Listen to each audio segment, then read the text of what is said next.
Very welcome to this press conference. We would like to announce a special partnership, and without further ado, I'd like to hand over the microphones.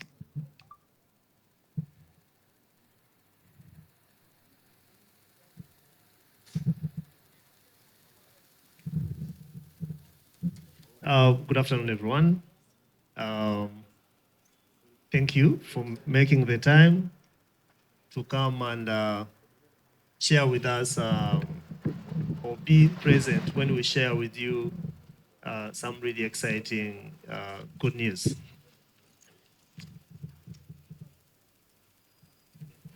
Okay. Iryn, good to have you here. So the announcement that we want to make today, or want to express our continued commitment to Ugandan music and celebrating it.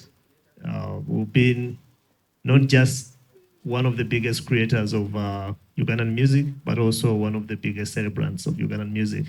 And we'll continue to spotlight very talented, but not just talented and not just hitting artists, but artists that have stood the test of time.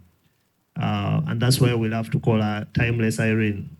From young to old, Iryn has had or has impressed different generations, with her craft. And we've been in this act, or we've been in the practice of continuing to either collaborate or celebrate and spotlight that kind of talent. And we are very, very honored to announce our partnership with Iryn to celebrate our amazing awesomeness with our fans in July, Friday, July the 27th. We shall be hosting you members of the press. We shall be hosting a lot of our fans, the ones that will be able to pick up the tickets because they're very limited as well. We'll give the rest of the information on when that will be available. But we are very honored as Swangz Avenue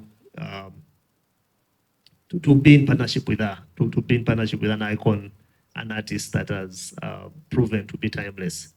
Iryn, thank you very much for allowing to do that with us. And without making this a speech day, it would be nice to hear from Iryn and let her break the news in a way that she wants and let her express what everyone needs to expect, especially to our fans.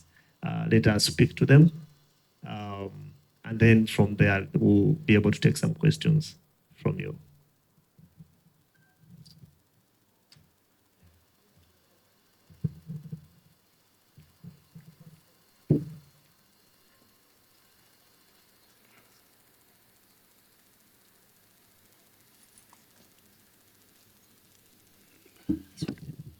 Good afternoon, everybody.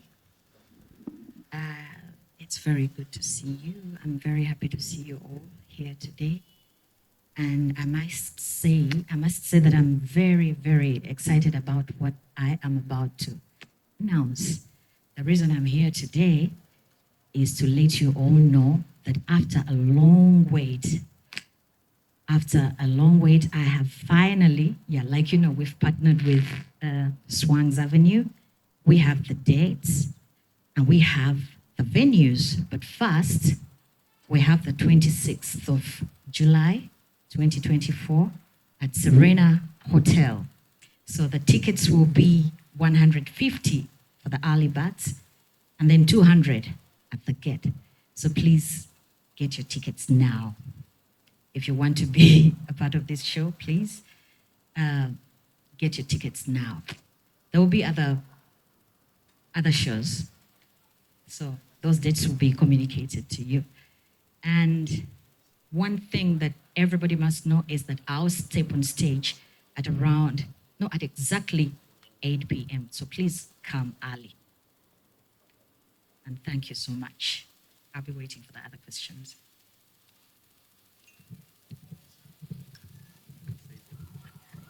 Okay, we are happy to take questions. Benon will take some of those. I'll take, Irene will take, depending on what you want us to.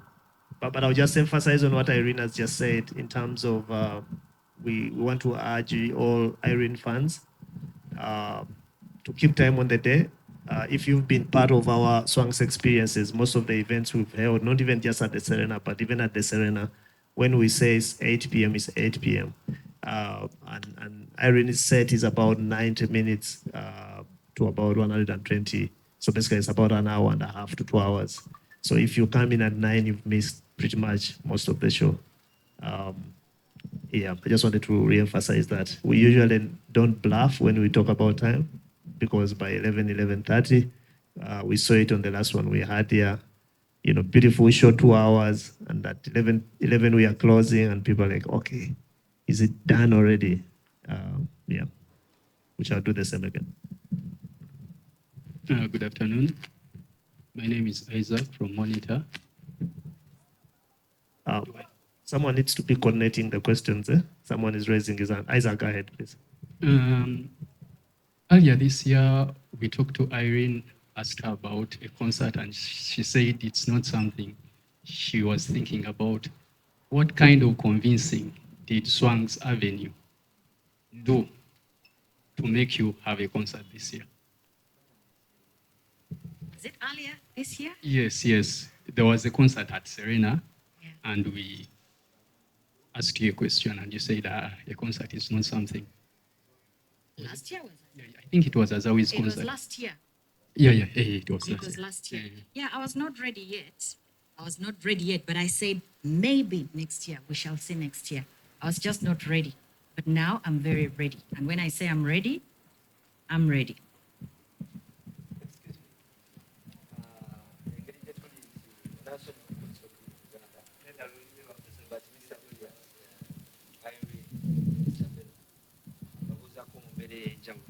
Brand of Uganda na nkola ne Sanyuka TV Uncut. Naye mbadde nsaba mu lulimi olufuutifuuti batuyambeko n'aba BBS ne Bukedde ebyeko kyetwala.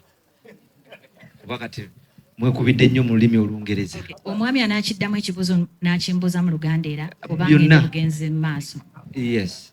Naye kyensaba Mr. Julius. Statement ziwasoose okukola because kati waliwo wano abali confused. Simanyi bye bajja kuteekayo ku TV ate nga tubyetaaga. Badde nsabuddemukko ku statements ez'enjawulo. Okay. Njiddemu nti nsanyuse nnyo okubalaba mwenna bannamawulire abali wano olwaleero. Mwebale kujja ate era mbeebaza omulimu gwe mukola ogw'amaanyi okutuwagira. Olwaleero tubayise wano nze ne bannange aba Swangz Avenue okubawa okulanga ekivulu ekya Iryn Namubiru ekigenda okubeerawo nga 26 July emyaka 20 omwaka guno. Omwaka guno. Ebisale bigenda ku emitwalo 15 gyokka abanaakeera okugula tickets zaabwe. Abanaalwawo ennyo nga baagala kusasulira ku mulyango bwe banaaba nga bakyalinayo akakisa bajja kusasula emitwalo 20 ku mulyango. N'ekirala ekisinga obukulu kye tubadde tugamba kiri nti nze ninnya ku stage ssaawa 2 ez'ekiro. Ate nja kuyimbira obutakka wansi wa ssaawa 1:30. So nyinza okuyimba essaawa 1:30 oba okutuuka mu ssaawa 2. Bw'onojja late oba n'osalawo ojje ku ssaawa 3 ojja kuba osubiddwa essaawa namba eya omuziki. Ennyimba zammwe ze mwagala ennyo oyinza okuba ng'ozisubiddwa.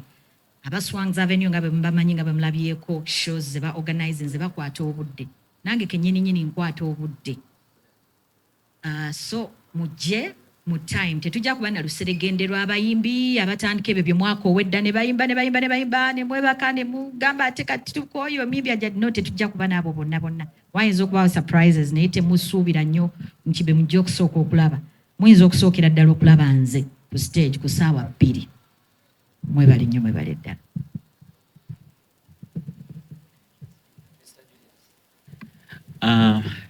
Nange nyongera okubeebaza mwenna okwefiiriza okufisayo akadde okujja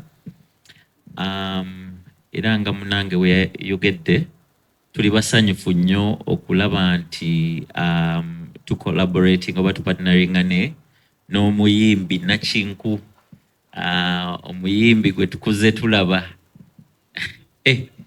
bankubye nnyo kuba naye nga kituufu no ebyaddala I'm being very honest and very serious.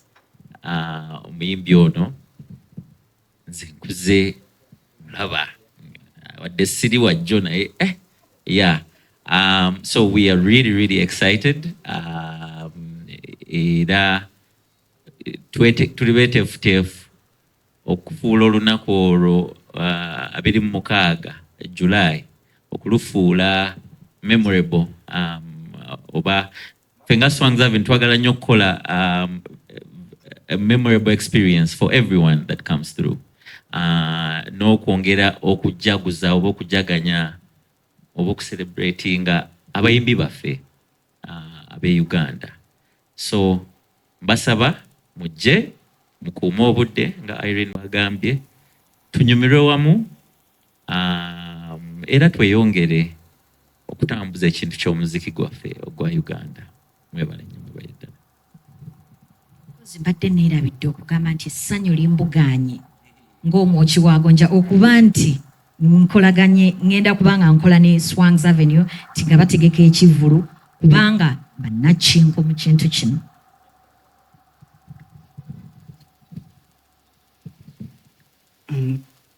Nkuluma ekibuuzo kyange kyabadde nti omwaka oguwedde Iryn twamubuuzaako n'agamba ekintu kya concert si kyalowoozaako kati ba Swangz Avenue bamukonvinsinze batya okuba nga yeekyusizza kagambo ki? Okukakasa bamukakasizza batya okukyusa ebirowoozo bye, bamumatizza batya okukyusa ebirowoozo bye okukola concert. Ekibuuzo ekirala kankibuuze lumu ekyo, omaze ebbanga atokola concert, tulaba ka Serena kaali badde nga ka venue akatono, lwaki mwasazeewo okujja mu ka venue akatono? Kololo eyo temugyesobolera oba cricket oval? Ku kyoku ekibuuzo kye mwambuuza mwakimbuuza si mwaka guno, mwakimbuuza omwaka ogwaggwa. Kituufu nti nali sibirowoozaako, si kyekyandi ku bintu bye nali nkola ekya concert, si kyekyandi mu bwongo oba si kyekyali kisooka ku lukalala lw'ebintu bye nali njagala okukola. Abantu bangi bajja baŋŋamba, twayogerako n'abantu abamu era bonna ne bengenda okukola nabo oba ne besikoze nabo. Kyekintu kyekimu kyenabagamba nti sinnaba kuba mwetegefu, naye tujja kulaba omwaka ogujja osanga awo n'aba mwetegefu. Era ku ssaawa eno mpulira nti ndi mwetegefu okukola concert ejja okubaawo nga 26 July omwaka guno gwennyini. Ekyokukola mu Serena era mmaze ebbanga ddene kituufu nga sikola, naye tetulina date emu, ne date endala mugenda zimanya. Tujja ekifo buli lunaku kaŋŋambe luli booked, buli lunaku luli booked. Osanga twantaddewo ne concert ey'okubiri naye ennaku ziri booked, naye waliwo ennaku endala ze tugenda okukola ebivulu tusobole buli omu asobole mu bitundu ebyenjawulo ne mu Uganda era buli omu asobole okundabako ambadde alinamu ennyonta. Kamala okwongerako, so Iryn kyayogerako mu bifo ebirala ze tutera okuyita extra si nnyingi nazo, kuba Iryn wadde mukyala Munnayuganda, mukyala Muganda, naye ono mukyala ali international, tabeera wano. Era twali tulina okutikka mutikke ajja abeewo ku press conference, era ajja kudda akole mu rehearsal, era n'eri gy'agenda okuba agenda bakola rehearsal. So bw'anadda tukole Serena, tukole ne Shendala, kuba muyimbi munene, so abantu bangi baagala omulaba. Omuntu w'embala tajja kusobola kujja ku Serena, ojja kusanga omuntu w'emukono ayinza okukaluubirizibwa okukola ki okujja kusa. Ate ne Serena tiketi ntono, era bw'ozirinda okuzigula ku mulyango, nze ndowooza ojja ba osubidde okulaba Iryn. Tosobola kusuubira mbu ojja kujja ku Serena ogule tiketi ya Iryn ng'ekyaliwo, tekikiba tekisoboka. So tiketi nze ndowooza kiba kya bugunjufu oba ddala ng'oli faani wa Iryn n'ogigula kati. Kuba like ziri live already? Yeah. Osobola n'ogigula kati. Kuba bwe ziggwawo ezo zibayita nga early bird, ziri limited. then zijja genda ku mitwalo 2. So mitwalo 2 genda just ku mulyango. At some point zine zisooka kasita ziggwawo, announcement yegenda kujja mu press release. There's a window ndooza ya wiiki nga 3 oba 2 osobola okugula ya 15. Bweggwako mu wiiki nga 2-3 oba olina okugula ya 2. Kuba ekifo nga bw'ogambye si kyekinene kiri awo, but it's a VIP experience. Okay, amanya bampita Abbe nkola n'omukutu ebyokya mu Uganda. Ekibuzo kyange kibadde kisoose kibadde kyokuba ntabeerawo nnyo mu Uganda muneeno weebale kukiddamu. Then ekirala kigendera eri mmwe. Tulabye nga Swangz Avenue ezzeekola conversations. Oba oliawo n'abantu bemutuwaddengamu essuubi nti osanga bannamutegeka. Tetunalabako Iryn Namubiru ng'akola conversations ezo nammwe. Ekyo kimu. Kyakubiri nnyinza okubuuza ati after this tusuubire Iryn Namubiru okubeera nga ayongera okupatarenga ne Swangz Avenue besides the concerts as a brand, kubanga obudde buno talina nnyo big management which would be as that. So nja kuddamu byendooza nti byange birala nja birekera Iryn. Iryn temunamulaba ku conversations. Naye era abayimbi bangi bemutalaba ku conversations. Conversations wakalabako abayimbi ndooza 10 oba 12. Naye Uganda erimu abayimbi nga 5,000. So oba buli awo maybe weewaawo oba kigambo kituufu. Iryn naye ajja kuba alibaako ku show time eriba etuuse nga n'obudde abulina nga nekyagyagadde. So ekyo tekiriiko mutawaana. Wajja kubaawo enkolagana na Iryn after this. Twayagala dde okukola actually na Iryn mu ngeri emu oba endala. Era ne tumiitinga namuuko. Era kino kyekimu ku mboozi zetubadde nazo in the past ku bintu ebimu bye tuyinza okukola nabyo. So tosobola kugamba nti oba omanyi foomu y'enkolagana enaddako enaaba etya. Naye Iryn tumanyi tukola naye ebbanga ddene mu bintu ebyenjawulo. Tukola n'abayimbi, oyinza okusanga omuyimbi omu tumudistributing era music, omulala ne tumukolera show, omulala ne tumumanaginga, omulala bintu byanjawulo. Naye naye Iryn nga ye ng'omuyimbi naye alina standards, alina naye bye yeetaaga mu bulamu bwe. So ffe tetusobola kumulowooleza kiki alina kukola, naye tusobola omuwulira kiki kye tuyinza okukola naye ne twesanga ezo desire we ziba zisisinkanye ne tukolagana ffenna. Nga era kino bwe kibadde nti twamu approachinga emboozi eno ebaddewo ebbanga ddene mu ngeri ez'enjawulo, naye kati ne tutuuka nga ebirowoozo bikwataganye ne tuganduza tukikole kati. So tetumanyi ne future kyerina, naye era waliwo plan nnyingi engeri ze tuyinza okukolaganamu na Iryn n'abantu abalala. Yeah. Mwami Julius, kati omwami abuzizza ekibuuzo gwe kyolina okumanya enkolagana yaffe ne Swangz Avenue nnungi. So kyonna kyonna we baba bampitidde tukole kino oba tukole kiri tusobola okwogera. Kati oyogedde ku kya management tekiri simanyi oba amawulire ogajjawa nti sirina big management. Tomanyi bumanya kuba sinaba kwogera. Kati essaawa bwe neetuuka nja banjulira management yange. Njajjanjula. Thank you. Okay, I also have one. Let me ask it in English. Other than the prices, the gate prices and everything, is there any more you can tell us about the show itself in terms of maybe the lineup was there and stuff like that that might not have been talked about? Okay, so there's a lot we are working on around the show. You want your answer in English, right? Okay. But we will be releasing that information as we go on. For instance, Iryn and Abayimbi bajja kwagala mu show ye, and we're having those conversations on who's going to appear in the show. There's going to be a lot of, not just surprises, but production nuances that excite people in a show. Things that you don't give at a press conference because you want people to come and be wowed. So you should expect a good 2-hour production, ate naffe era tugezaako okukola n'abantu abasinga mu katale. Kweno show, we are not just collaborating with Iryn. No, we are collaborating with some of the best production people in the industry. We are collaborating with some of the best music directors to bring this show to life. We are collaborating with some of the best people to manage experiences. And I'll speak to that in a bit. you see, a lot of people worry about the lights, you know, the production and all that. We worry about it as well. And we've proven over the years that we can deliver on that, and we've delivered consistently on that. However, we take something else even more important, the experience. The people that come for the shows, you know, is the parking well lit? You know, is the people taking your tickets from you, are they available? Are you not queuing up? There are things that are even more important to us. Like, we don't like to see long lines at shows. We want people to come and they quickly get in and they quickly settle in and everyone has a good seat. We've seen shows at the Serena where people park the Serena excessively.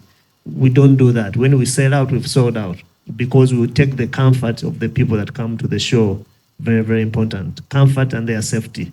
We prioritize those things as at the same level as we prioritize production. And you see that in across all the events we do, not just this one. Comfort, safety, and then the production, the level of production of the show. We take those things very seriously. I don't know if that answers you. Okay. This is Ranel from New Vision. My question will go to Iryn and Swangz. When you say she's going to perform for 1.5 hours or 2, we all believe and know there is a catalogue of songs from Iryn. We've been to concerts where enyimbe ezimu ne bazirekayo. Nyinza obanga nze lwe nabadde njagala mwaluzanye naye atolwa Isaac n'alulekayo. So who is going to determine what songs Iryn is going to perform? Because there is a catalogue of songs, and when you say 1.5 hours to 2, one may think that is maybe small time for a personality like Iryn. Unfortunately or fortunately, it's me to decide the songs I'll perform. The bad thing is that I cannot do all the songs. And sometimes the extended versions, when you sing live, tuyinza oluwanvu yole dakiika 3 ne tulufula lwa dakiika 10 ne tuba ntujja kulekayo ennyimba ezimu. Kati ate oluusi kiva ku luyimba ki lwensinga okufiiringa nze lwendaba nti bwe nnaaluyimba nja bakyamula mwenna. Kati y'ensonga lwaki otunuliramu n'ogaa luno nnyinza oddulekayo luno n'enduyimba, olwoli n'enduyimba ate olwoli n'ezimuyimbira. Nze mprefaringa okuyimba oluyimba n'endumalayo nga bwe nnina odduyimba oba n'ennyongerezaamu than waliwo edda omulembe gwe twalinanga oluyimba seconds 3 n'ogattako olulala ebizibu tebinyumira nga artist si bwe njagala okuyimba. Nja kuyimba ennyimba zensobola, zijja kuba nnyingi ddala naye sisobola ba promisinga nti nja kuyimba ennyimba nzimaleyo, tekisoboka. Mu ssaawa 1.5 oba 2 ezinaaba zisobose ze nja okuyimbiramu. Era nze neesalirawo nnyimba kizinayimba okuggyako nga Nabubeezi lwe neerabidde ne baŋŋamba manyi luno abantu balwagala nnyo balusaba nnyo nga nze nkyerabidde nga tulukolako. Kati ne ba musicians be tukola nabo ffenna tetuli machines, tetuyinza kukola nnyimba nga 30 ne tuzikwata wano okuggyako ate nga mwagala tubawe ebitayidde. So tujja kukwata ennyimba ze tugenda nze nzimanyi naye tujja kujjukiramuko, nja kwejjukizaamu ze mmanyi nti jazikola perfectly well, tuzibakolere bulungi naye nsuubira nti tuyinza oziyimba 10 tetujja kiyimba naye nga 27 tujja zikola. Iryn, ogamba nti gwagenda osalawo oba teweekubiddemu kubanga tonnayingira wano. Babadde batuzanyira some of your songs ng'era olaba waliwo abayimba ezimu webateekako olulala ne wabawo abalala abayimba. Kati obanga gweka agenda osalawo olowooza oba teweekubiddemu? Kituufu nnyinza okuba neekubiddemu naye kye twaba promise nze nti ennyimba enkadde zonna ze zisinga okunyumira abantu zakwata nnyo abantu omubabiro tujja zikuba. Awo sirowooza nti tulina gwe tunaaba tuleseeyo tujja zikola. Kati tujje nga tukwata kumpya bwe tutyo. Obudde bwe butuggwako era enkadde munaaba mwaziwulidde naye musuubire birungi byereere. Maybe just okwongereza ku katini. So buli shows ze tukola kubako music director era ogwo gwe mugaso gwe okusendeka experience eno. Of course in collaboration with the artist nti omanyi kano naye tulina okubasuuliramu kano.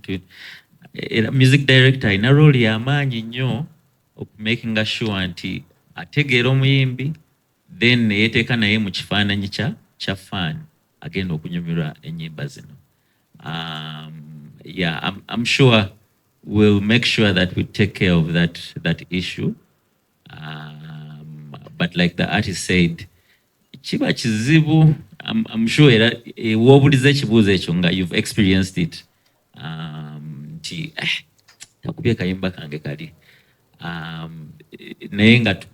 Of course, most times it's not intentional, but it's, we do our best to make sure that at least 80% of the songs or 90% of the songs are covered. Yeah.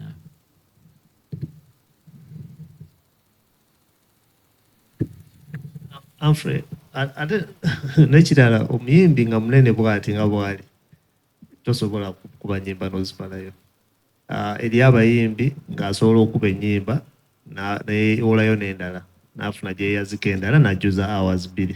So tuli ba mukisa nti Iryn teetaaga kweyazika nnyimba z'abalala kujjuza hour 2. Ekizibu kye tulina nti ziriwo ezize z'ataakozese, ziriwo z'anaaleka abalala zibali eyazika. So mukisa mulungi gw'amaanyi ogwo.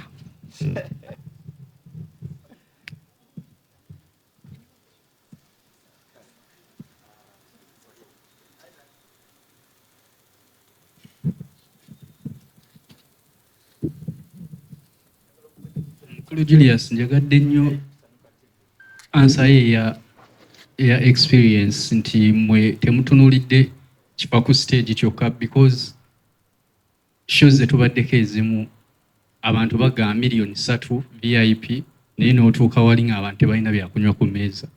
Kitegeera n'atuuka wali bouncer n'amuyisa bubi. Naye kati ate kizaamu amaanyi gw'oba ogambye mwe mutunuulira beyond the concert, mutunuulira ebintu ebirala. So I just wanted to appreciate kikyoyogeddeko. Ate olw'okuba nti ereno VIP show ku Serena, tetusobola ekintu tusobola kiyisaako maaso. Omuntu oba waguze table, naffe tubiraba olumu ogenda mu show nga sifa abagikoze n'otuukayo mwaguze table ate ekyokunywa ne bakiguza. Bagambye olina eccupa ku table ate nga teriiko. So tuteeka nnyo essira ku bintu ebyo. Ku saidi yaffe nga tupulaninga kuba ekya music tetukyeraliikirira. Sigamba tugenda kuba nnyo mu ky'omuyimbi, omuyimbi already wakabi. Muyimbi ennyimba azirina, wulira ebizibu bye tulimu, alina ennyimba anaazikuba zonna ebizibu bye tulimu. Osobola mu press conference awo ne bagamba omuyimbi oyo nga mwanguye alina ennyimba kye n'ajjula, kati ebyo si bye bizibu bye tulina. So kitegeeza nti tulina opportunity to focus ku experience. Ate already tubadde nga tukideliveringako.